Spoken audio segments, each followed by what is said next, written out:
अस्सलाम वालेकुम। मैं आज आपके लिए जो नज़म लेके आई हूँ, जो गज़ल है वो बहुत ही मज़े की है, मुझे बहुत अच्छी लगती है।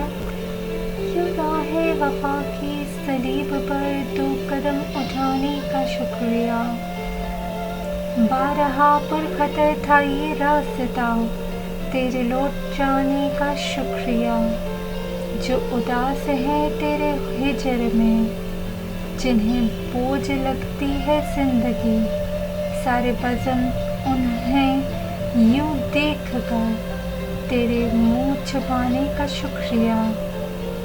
तेरी याद किस किस भेस में मेरे शहर व नग़मा में ढल गई। ये कमाल है तेरी याद का, मुझे याद आने का शुक्रिया।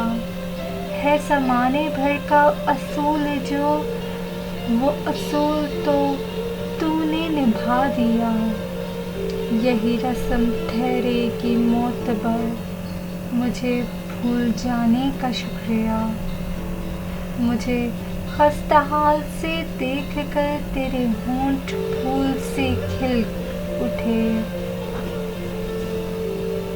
मुझे गम नहीं, मुझे देख कर तेरे मुस्कुराने का शुक्रिया, तेरे मुस्कुराने का शुक्रिया।